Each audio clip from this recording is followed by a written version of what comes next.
ಕೃಷಿ ಅಧಿಕಾರಿ ಮತ್ತು agriculture officer, assistant agriculture officer notification so last year 2024 ಪ್ರಸ್ತಾವನೆ ಕೊಟ್ಟರು. ಸೊ ಫಸ್ಟ್ ನಾನು ಮಿನಿಸ್ಟ್ರಿಗೆ ಒಂದು ಕಂಗ್ರ್ಯಾಚುಲೇಷನ್ಸನ್ನು ಹೇಳ್ಕೊಡ್ತೀನಿ. ಯಾಕಂದರೆ ಅವರು ಮೊದಲು ಪ್ರಸ್ತಾವನೆ ಇದ್ದಿದ್ದು 380 ಪೋಸ್ಟ್ ಅಷ್ಟೇ, ಇವಾಗ ಅದನ್ನು 300 ಪೋಸ್ಟ್ ಮಾಡಿದ್ದಾರೆ.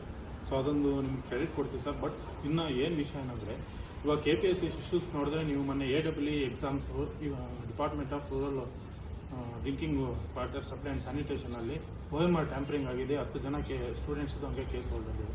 ಇನ್ನು ಸಪೋಸ್ ಇನ್ನು CTಯಲ್ಲಿ ನೀವು ನ್ಯೂಸ್ ಮೀಡಿಯಲ್ಲೇ ನೋಡಿದ್ದೀರಾ, ಆ ಪೇಪರ್ ಎಕ್ಸಾಮಿನೇಷನ್ ಮುಂಚೆ ಹೋದಾಗ ಸೀಲ್ ಓಪನ್ ಆಗಿರೋವು. ಇನ್ನು ಮಧ್ಯವರ್ತಿಗಳದ್ದು ದಂಧೆ ಜಾಸ್ತಿ ಅಂತ ಈಗೆಲ್ಲ ನ್ಯೂಸ್ಗಳಲ್ಲೆಲ್ಲ ನೋಡ್ತಿರ್ತೀರ, ಇಷ್ಟು ಪೋಸ್ಟ್ಗೆ ಇಷ್ಟು ಆಫರ್ ಕೊಡ್ತೀವಿ, ಇಷ್ಟು ಪೋಸ್ಟ್ ಇಷ್ಟು ಅವರು. ಇವನ್ ಮೊನ್ನೆ ಪ್ರಿಯಾಂಕಾ ಖರ್ಗೆ ಸಾಹೇಬ್ರೆ ಮೊನ್ನೆ ಹೇಳಿದ್ದಾರೆ ನ್ಯೂಸ್ ಆರ್ಟಿಕಲಲ್ಲಿ, KPSC ಅನ್ನೋದು ಒಂದು ಅಪ್ ಆಫ್ ಕರಪ್ಷನ್ ಆಗಿದೆ. ಸೊ ಅದನ್ನು ಜಾಸ್ತಿ ನಾವು ಇನ್ನೂ ರಿಫಾರ್ಮ್ಸ್ ಎಲ್ಲ ಮಾಡಬೇಕಂತ. ಇನ್ನು other side of the story ಬಂದರೆ KEA it's one of the most speediest recruiting body throughout India ಅಂತ ನಾನೇ ತಿಳಿಸ್ತೀವಿ. ಯಾಕಂತ ಹೇಳಿದ್ರೆ ನಾವು ಅದರಲ್ಲಿ ಎಕ್ಸಾಮ್ಸ್ ಬರ್ತೀವಿ, BSc ಬರ್ತಿದ್ದೀವಿ, VAO ಬಂದಿದ್ದೀವಿ, KEA ನಿಗಮ ಮಂಡಳಿ 670 ಬರ್ತಿದ್ದೀವಿ. 10 ದಿನಕ್ಕೆ ರಿಸಲ್ಟ್ ಬಿಡ್ತಾರೆ.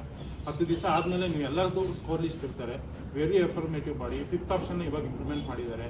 ಅವ್ರು ಎಕ್ಸಾಮ್ ಬರ್ದಿದ ತಕ್ಷಣವೇ ಸಂಜೆನೇ ಅವರು ಎಲ್ಲರದ್ದು OMR ಕಾಪಿನ ವೆಬ್ಸೈಟಲ್ಲಿ ಅಪ್ಲೋಡ್ ಮಾಡ್ತಾರೆ. ಅದು ಡಿಸ್ಟ್ರಿಕ್ಟ್ ವೈಸ್ ಎಲ್ಲರೂ ಚೆಕ್ ಮಾಡ್ಕೋಬೋದು. ಸೊ ಈ ಥರ ರಿಫಾರ್ಮ್ಸ್ ಮಾಡಿರೋದನ್ನು ಸ್ಟೂಡೆಂಟ್ ಫ್ರೆಂಡ್ಲಿಯಾಗಿ ಟ್ರಾನ್ಸ್ಪರೆಂಟ್ ಎಫಿಷಿಯಂಟ್ ಸಿಸ್ಟಮು ರಿಕ್ರೂಟ್ಮೆಂಟ್ ಪಾಲಿಸಿನ ಅಪ್ಹೋಲ್ಡ್ ಮಾಡೋ ಪ್ರಿನ್ಸಿಪಲ್ KE ಎತ್ಕೊಂಡಿದೆ. ಬಟ್ ಇವ್ಯಾವ KPSC ಇನ್ನೂ ಮಾಡಿಲ್ಲ. ಅದು ಯಾಕೆ ಮಾಡಿಲ್ಲ ಅಂತ ಯಾರಿಗೂ ಗೊತ್ತಿಲ್ಲ. ಬಟ್ ಯಾರು ಪ್ರಶ್ನೆ ಮಾಡ್ತಿಲ್ಲ ಅಂತಲೂ ಗೊತ್ತಿಲ್ಲ. ಗೌರ್ಮೆಂಟ್ ಇದಕ್ಕೆ ಯಾವ ಥರ ಇದೆ ಅಂತಲೂ ಕೂಡ ಗೊತ್ತಿಲ್ಲ. ದಯವಿಟ್ಟು ನಾನು ಮಿನಿಸ್ಟ್ರು ಮತ್ತು ಚೀಫ್ ಮಿನಿಸ್ಟರ್ ಹತ್ರ ಏನು ನಾನು ಕಳ್ಕಳಿ ಮನವಿ ಅಂತ ಮಾಡ್ಕೊತಿದ್ದೀವಿ. ಸೊ ಯಾವತ್ತೇ ಆಗಲಿ, ಯಾವುದೇ ಪಾಲಿಸಿ ಆಗಲಿ, it should be towards for the benefit of the maximum, for the benefit of the poor students. It should be the efficient and transparent recruitment. ಯಾವ್ದು ಏನೇನು ಮಾಡಿದ್ರು ಎಲ್ಲ ಅಕೌಂಟಬಲ್ ಇರಬೇಕು. ಸೊ ಅದಕ್ಕೋಸ್ಕರ ನಾವೇನು ಮನವಿ ಮಾಡ್ತಿದ್ದೀವಿ ಅಂತಂದರೆ, ದಯವಿಟ್ಟು ಇದನ್ನು KPSC ಇಂದ KEA ಕೊಡಿ.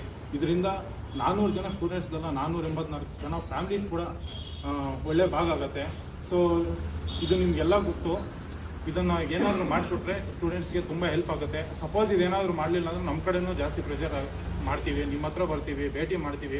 ನಮ್ಗೆ ಅಲ್ಲೂ ಕೆಲಸ ಆಗಲಿಲ್ಲ ಅಂದರೆ ನಮ್ಮದೇ ಆದಂಥ ಪ್ರಯತ್ನ. ನಮ್ಮ ಕಾಂತಕುಮಾರ್ ಸರ್ ಲಾಸ್ಟ್ ಧಾರವಾಡಲ್ಲಿ ನೀವೇ ನೋಡಿದ್ರಿ, ಸ್ಟೂಡೆಂಟ್ ಲೆಡ್ ಪ್ರೊಟೆಸ್ಟನ್ ಯಾವ ಥರ ಮಾಡಿದ್ರು. ಯಾಕಂದರೆ ನೋಟಿಫಿಕೇಷನ್ಸ್ ಎಲ್ಲ ಏಜ್ ಬಾರ್ ಆಗ್ತಿದೆ, ಮತ್ತು ಎಷ್ಟು ವರ್ಷ ಅಂತೇಳಿ ಕೂತ್ಕೊಂಡಿದ್ದು, ಇಲ್ಲಿ ರಿಸೋರ್ಸಸ್ ಇರೋಲ್ಲ, ಮತ್ತು ನಮ್ಮ ಹತ್ರ ಎಫಿಷಿಯನ್ಸಿ ಇದ್ದರೂ ಕೂಡ ಅದನ್ನು ಓವರ್ ಮೀರಿ ಕೆಪಾಸಿಟಿ ಮಾಡಿ ಕುತ್ಕೊಳ್ಳೋಕೆ ಹಾರ್ಡ್ ಕೂಡ ಆ ಥರ ಮಾಡೋಕ್ಕಲ್ಲ. ಸೊ ಇಷ್ಟೆಲ್ಲ ಫ್ಯಾಕ್ಟರ್ಸ್ ಇರುತ್ತೆ. ದಯವಿಟ್ಟು ಇದು ನಿಮ್ಮ ಯೋಚನೆ ಪ್ರಕಾರ ಅಲ್ಲ, ಇಲ್ಲಿ ಬಡ ವಿದ್ಯಾರ್ಥಿಗಳು ಯಾವ ಥರ ಇದಾರೆ ಅನ್ನೋ ಪ್ರಕಾರ ಯೋಚನೆ ಮಾಡಿ ಇದಕ್ಕೊಂದು ಒಳ್ಳೆ ರಿಫಾರ್ಮ್ಸ್ ತನ್ನಿ ಅಂತೇಳಿ ಒಂದು ಮನವಿ ಮಾಡ್ಕೊತೀವಿ.